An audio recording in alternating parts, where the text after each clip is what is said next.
Fala galera, sejam bem-vindos aqui à nossa aula de regime jurídico dos servidores públicos da União, que é a nossa lei 8.112 de 90. Pessoal, antes da gente começar aqui de fato a aula, gostaria de fazer algumas observações. Primeira observação, durante a nossa aula a gente vai trabalhar somente a parte teórica. No final, eu separei aqui diversas questões para a gente responder. Então, você não vai ver questões durante a aula, certo? Isso é uma forma didática da gente conseguir trabalhar toda a teoria e depois você vai fazer questões, certo? Vai ter um bloco somente de questões e lá nas questões você vai conseguir revisar também a teoria, certo? Então, aqui é teoria e um bloco separado somente para as questões. Combinado? Segundo ponto, esta lei aqui, a Lei 8.112 de 90, pode aparecer também em tua prova ou no teu conteúdo do edital como Estatuto dos Servidores Federais. É a mesma coisa, certo? Tem editais que aparecem regime jurídico e outros estatutos. São sinônimos, beleza? Porque o servidor público, o regime jurídico dele é o estatutário, certo? Ele é regido por um estatuto. Esse estatuto é o regime jurídico dos servidores.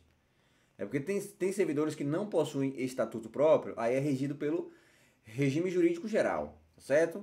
Mas isso daqui não vai te atrapalhar, são sinônimos. Outra coisa, esta lei 8.112, ela só é aplicada aos servidores públicos da União. Ou seja, estados e municípios têm os seus próprios estatutos. Eles possuem o seu regime jurídico único. Então, se você está estudando para um concurso que é municipal, você tem que estudar o estatuto lá do seu município ou do estado que você vai fazer a prova. Você que vai fazer o concurso, certo? Para, por exemplo, um instituto federal, certo? Para um concurso que é nacional, aí é esse estatuto aqui que você tem que se atentar. Beleza, gente? Terceiro e último ponto, eu vou trazer aqui esta aula de uma forma muito objetiva, de uma forma simples, com didática simples, para que qualquer pessoa, quem já estuda ou quem está começando a estudar hoje, possa entender. Eu sei que essa daqui não é a única matéria do seu edital, você tem outras matérias para estudar. Então eu vou facilitar ao máximo para que você, certo? Ao estudar, ao assistir a nossa aula aqui, você consiga entender, certo? De uma forma que consiga levar esse conhecimento para aplicar na tua prova, tá certo? Então é um conhecimento bem prático, bem objetivo, bem mastigado, para que você consiga adquirir aí esta informação e aplicar na sua prova, beleza? Se o que você assistir aqui cair em prova, você marcar o X no lugar correto, atingimos o nosso objetivo. Sem mais delongas, bora para nossa aula, o conteúdo aí, que é aquilo que interessa para você. Pessoal, esta lei, artigo 1º, institui o regime jurídico dos servidores públicos da União. Então não é dos estados, não é dos municípios, é apenas da União. Agora, da União, você tem a administração pública direta, que é a própria União, e a indireta, por exemplo, as autarquias. Aplica-se também às autarquias, certo? Inclusive as em regime especial, bem como as fundações públicas federais. Então veja, não é somente aos servidores públicos da União. Você tem também as autarquias, olha só, INSS, certo? Inclusive aquelas que têm um regime especial e fundações públicas federais, beleza? Para efeito dessa lei, olha só, dando conceito para efeitos dessa lei, o que é servidor público? É a pessoa legalmente, pessoal, investidora, você tem que lembrar que a investidura, ela ocorre com a posse, certo? Então, quando eu falo bem assim, para efeitos desta lei, servidor, quem é que a lei considera servidor?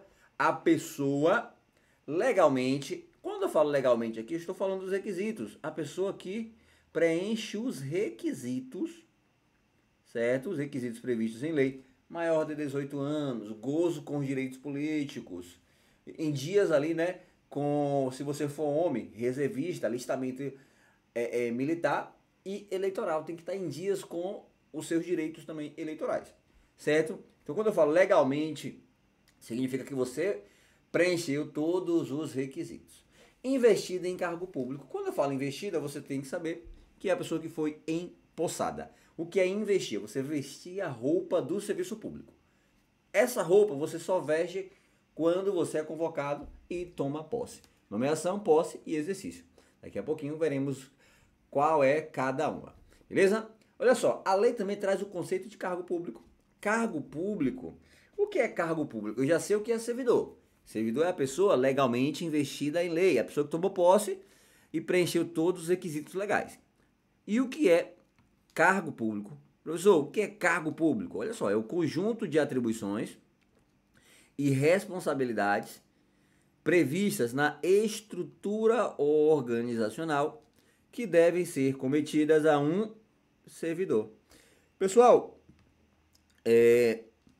nem todo servidor ele tem cargo público, certo? Que fique bem claro isso. Então, não são todos os servidores que vai ter cargo público.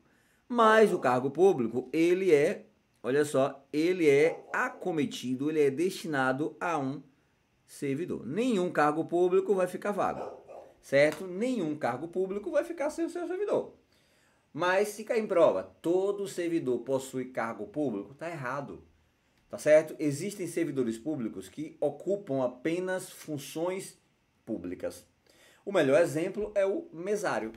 No dia das eleições, aquela pessoa que vai lá lhe receber, que pega o seu título de eleitor, comprova se é realmente você, coloca você para assinar, os chamados mesários, eles não possuem cargo público.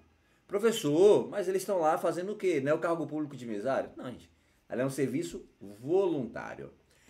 Serviço voluntário, não remunerado e temporário. Eles só vão trabalhar no dia das eleições. Eles possuem cargo público? Não. Eles são funcionários públicos? Sim. Certo? Para fins de tipificação legal, criminal, eles são considerados servidores públicos. Eles exercem funções públicas, certo? Na categoria de agentes públicos, eles se encaixam nos agentes públicos honoríficos. Assim como o conselheiro tutelar, tá certo? Não é cargo público, é uma nomeação, certo? Você é nomeado para aquela função, mas você não é servidor público. No caso do mesário, ele é voluntário para aquele serviço. Mas ali é um serviço público, tá certo, gente? Olha só, os cargos públicos acessíveis a todos os brasileiros são criados por lei. Então, pessoal, quem cria o cargo público é a lei. Não é medida provisória, não é ato administrativo, é lei. Lei em sentido amplo. Lei, gente, que é feita, né, pelo poder legislativo. Com denominação própria. Então, o cargo público, né? O cargo público é uma cadeira. Então, essa cadeira aqui, quando ela é criada, ela vai ter um nome. Por exemplo, cargo de professor. Então, vai lá, cargo de docentes, né? Cargo de professores. Denominação, já deu nome. Cargo de professor de português. Vencimento pago pelos cofres públicos. Já vai ter já o valor, a remuneração para esse cargo. Certo? Para provimento de caráter efetivo ou em comissão. Ó, nesse caso aqui de professor, só pode ser cargo efetivo. Certo? Porque a gente vai ver que cargo comissionado é diferente. Aqui é livre nomeação e livre exoneração. Tá certo? Então, vamos lá. Deixa eu ver se eu tenho aqui uma página em branco. Não se preocupe, se não tiver, eu vou abrir aqui agora para mostrar a diferença para vocês. Existe uma diferença de cargo público. Olha só, quando eu falo cargo público, eu tenho que lembrar que existe duas espécies de cargo público. Então, vamos lá. Cargo público. Cargo público, ele pode ser um cargo público efetivo ou ele pode ser um cargo público comissionado. Certo? Esse cargo efetivo aqui precisa que o servidor ele faça o concurso. Esse aqui, o ingresso, ele acontece mediante aprovação em concurso público. E para ser nomeado, precisa de concurso público no cargo comissionado? Não. Aqui acontece sem precisar de concurso, de forma livre. Esse daqui é para o servidor que vai ingressar na carreira pública. A carreira pública são aqueles cargos que é dividido em várias classes, certo? Esse daqui acontece de forma livre, então você tem a livre nomeação do servidor, não precisa de concurso público, mas também a exoneração, ela também acontece de forma livre, certo? São cargos de livre nomeação e livre exoneração. Geralmente acontece aqui para os cargos de chefia, direção e assessoramento.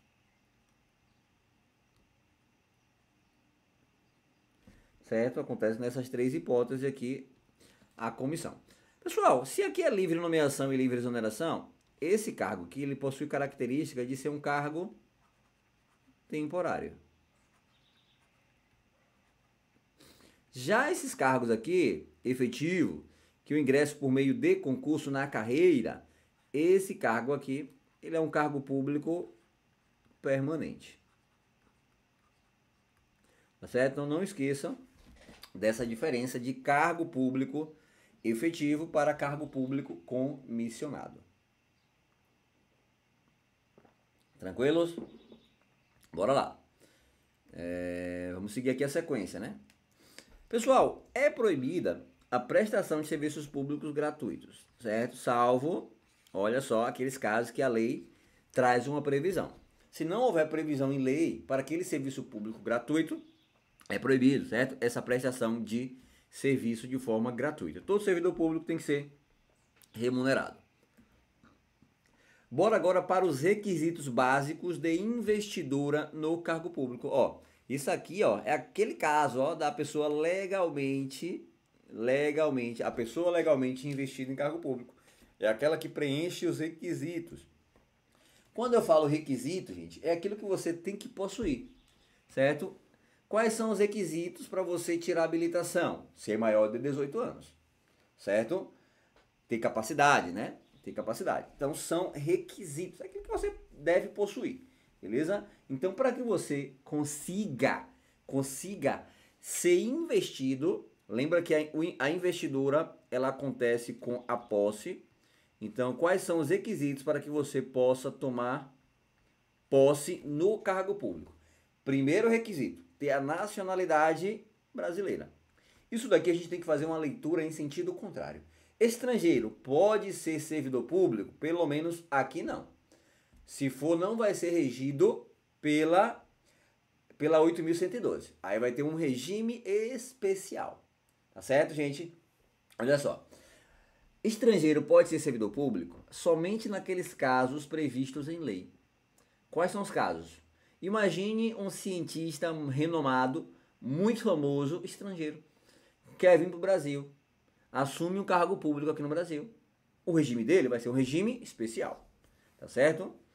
Um professor, né, um professor de língua estrangeira, certo? Vem lecionar no Brasil, passou no cargo público aqui no Brasil. O regime dele é um regime especial, certo?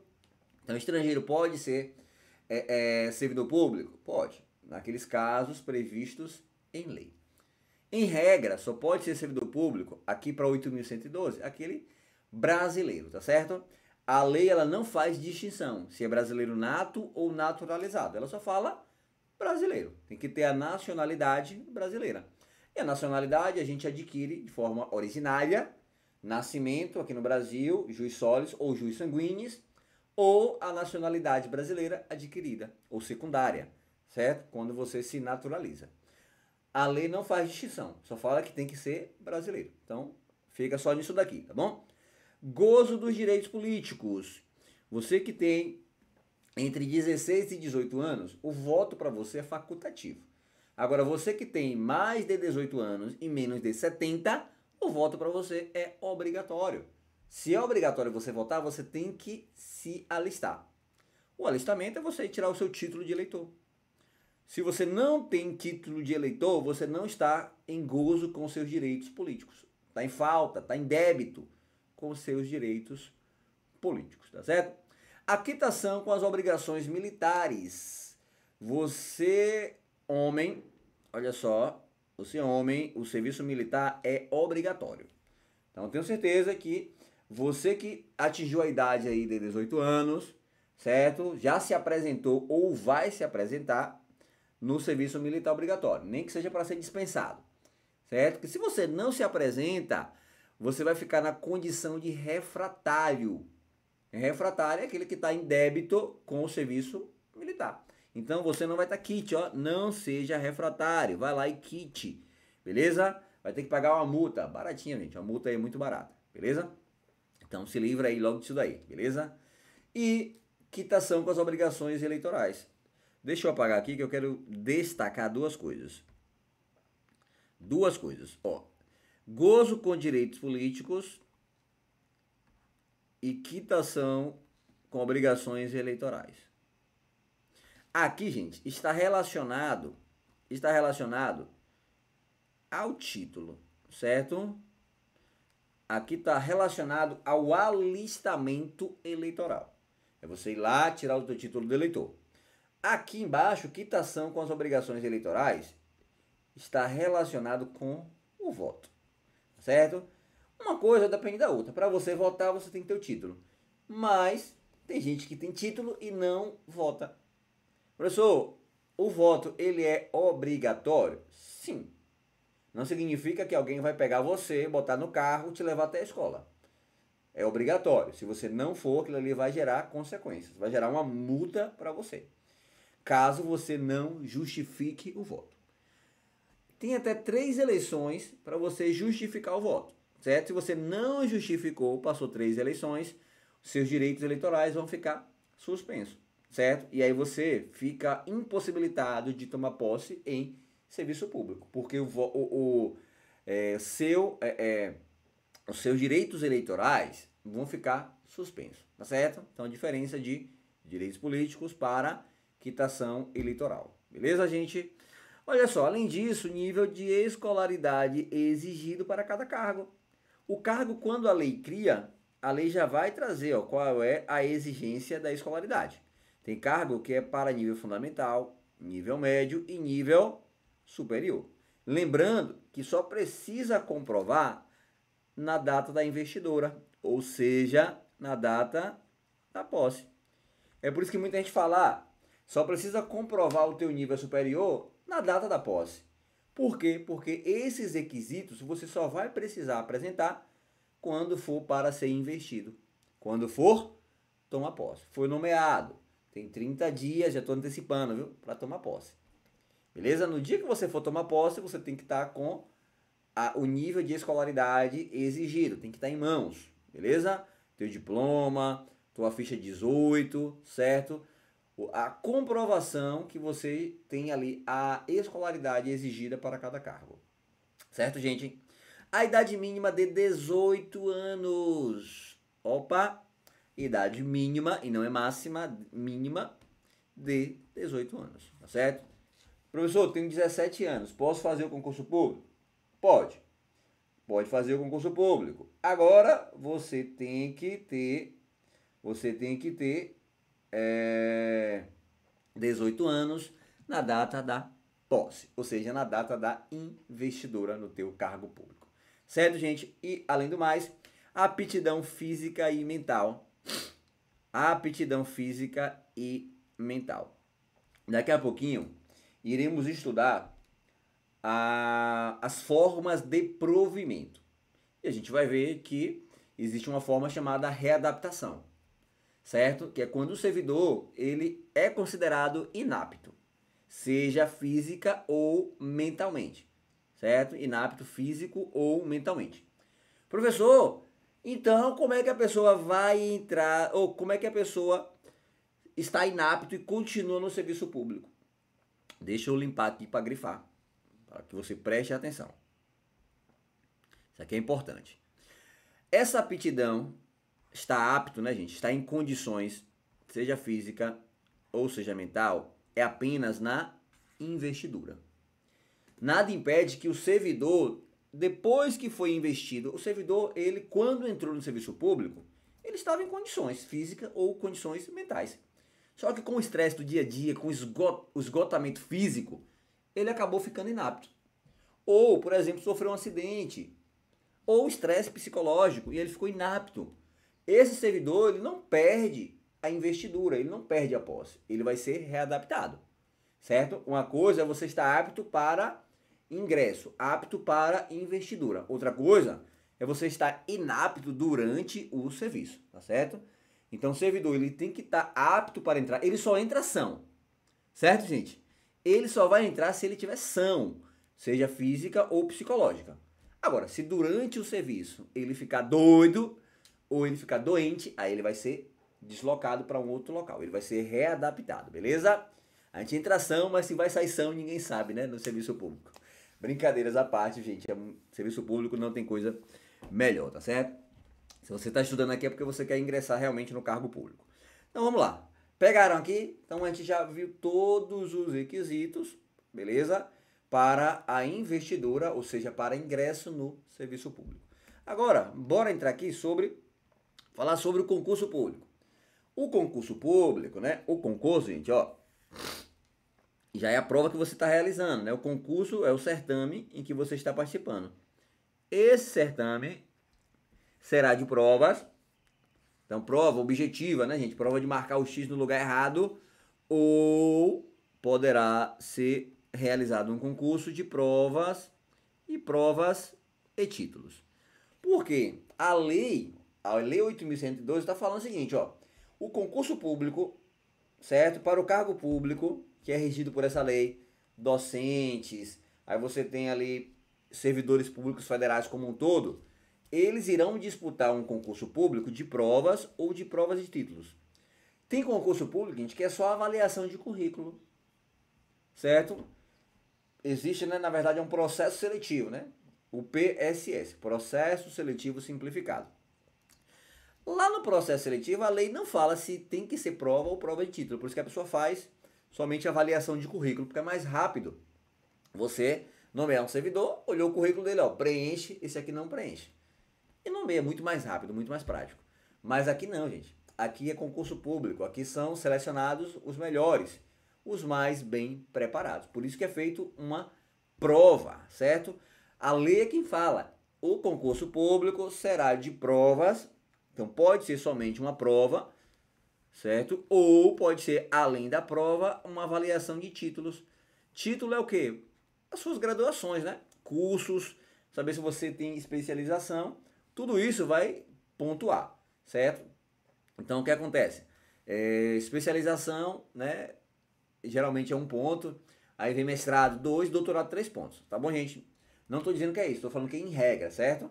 Em regra, doutorado tem mais pontos. Então você faz a prova e além disso ainda tem o seu título para ganhar mais pontos, beleza? Podendo ser realizados em 2 etapas. Ó, uma etapa é a prova e a outra etapa é o título, tá bom? Não vai comprovar título no dia da prova, tá bom? Prova é prova, título é título. Conforme dispuserem a lei e o regulamento respectivo do plano de carreira, condicionada à inscrição do candidato ao pagamento. Ó, quais são as condições para que o servidor ele realize a prova? A inscrição é condicionada ao pagamento do valor fixado no edital, certo? Então, a inscrição, ela só vai ser realizada se você pagou lá a taxa ou conseguiu isenção no concurso público. Quando indispensável, o seu custeio, que seria aqui a isenção, certo? Está isenta, você está dispensado da taxa. E ressalvadas as hipóteses de isenção, nele expressamente prevista, beleza? Então, a gente já sabe aqui como é que é feito o concurso. O que é que cai em prova é isso daqui, ó. Aqui é só a introdução, o artigo 11, só para você saber o porquê que está fazendo uma prova. Aqui é o que é cobrado em prova. O concurso público terá validade de 2 anos. Ou melhor, de até 2 anos. Professor, quer dizer que o meu cargo público eu só vou ficar durante 2 anos? Pessoal, não é isso que a lei falou. A lei está dizendo que o concurso, o certame, essa prova que você vai disputar, tem validade de 2 anos. Então tem até 2 anos para que a banca, juntamente com o instituto que está realizando a prova, consiga convocar os servidores aprovados, consiga fazer todas as etapas. Então tem até 2 anos de validade, até 2 anos, certo? Vamos lá, digamos que em 1 ano ele consiga realizar todas as etapas do concurso e homologue o concurso. Então, esse concurso foi homologado em 1 ano. 1 ano e meio foi homologado em 1 ano e meio. 2 anos foi homologado em 2 anos. O que não pode é 3 anos para um concurso. O que não pode é a instituição, o órgão público, realizar um concurso em 3 anos. Olha só, o que é que acontece? 2 anos podendo... Gente, isso aqui é regra? Não, isso aqui é discricionariedade.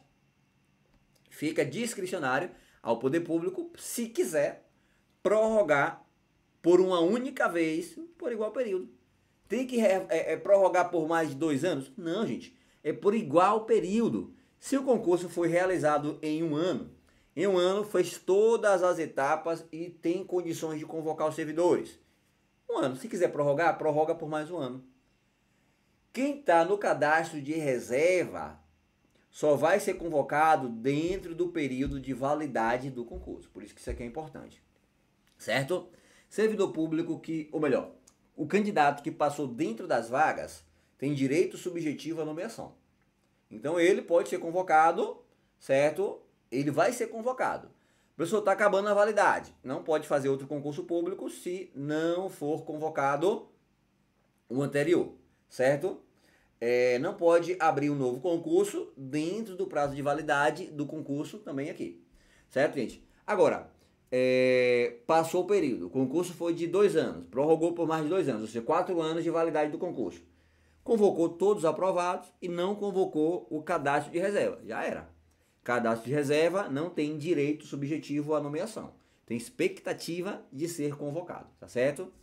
O prazo de validade do concurso e as condições de sua realização serão fixados no edital. Então o edital já traz tudo que vai acontecer no concurso, publicado no DOU, Diário Oficial da União, né, no jornal de grande circulação.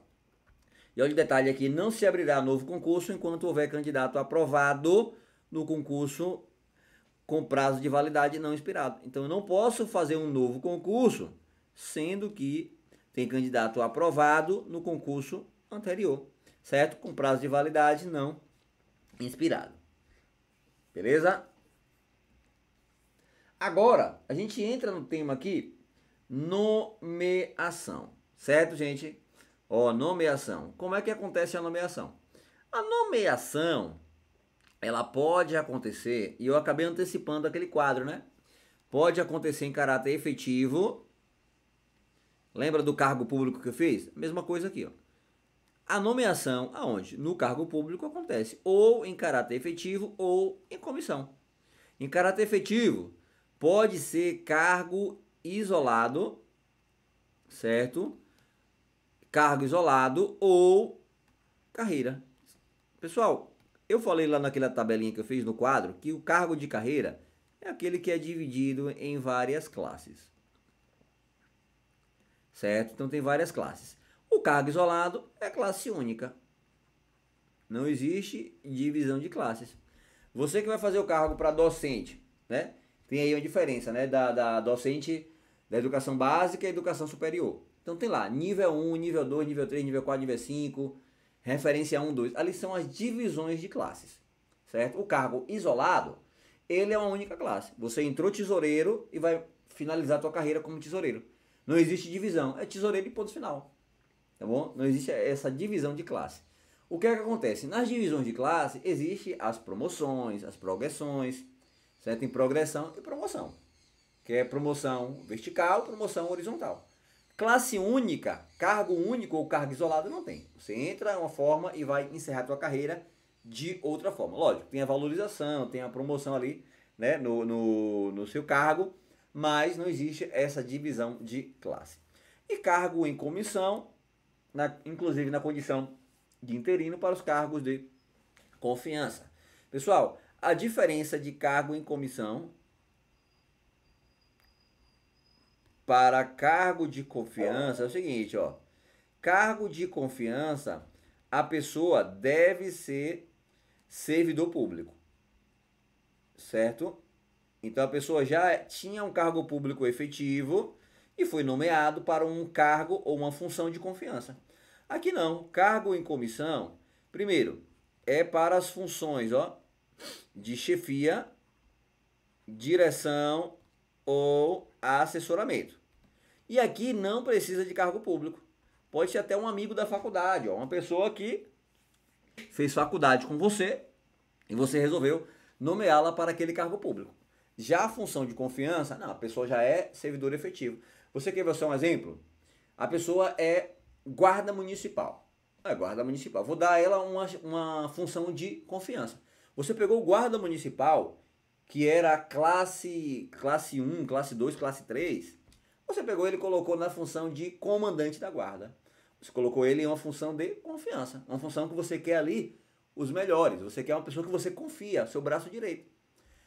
Ele já era servidor público, você nomeou para um cargo de confiança. Agora, eu vou nomear para ser o meu assessor, certo? Para ser uma pessoa ali, para ocupar um cargo de direção. Tanto faz, a pessoa pode ser servidor público ou não, certo? A lei, ela abre margem para cargos públicos em comissão, ou cargo público comissionado. Eu tenho certeza que você conhece aí várias pessoas que têm ali um CC, né? Um cargo comissionado, um diretor de hospital, um diretor da escola. Aquela pessoa às vezes não é nem servidor público, certo? Pode ser servidor público, mas não precisa. A diferença é essa. Confiança, né? Faltou aqui um N. Confiança tem que ser servidor público, gente. Só pode ocupar cargo de confiança quem é servidor público. Agora, cargo, comissão, tanto faz. Pode ser servidor público ou não. Não importa, não tem nenhum requisito. Beleza? Desde que a pessoa não, ocupe o cargo. Confiança tem que ser servidor público. Comissão, pouco importa se é servidor público ou não. Vai ser nomeado para aquele cargo. Por isso que o nome é livre nomeação e livre exoneração. Pessoal, bora fazer um intervalo. Na sequência a gente volta, certo? Para dar continuidade aqui à nossa aula da Lei 8.112. Beleza? Até o próximo bloco.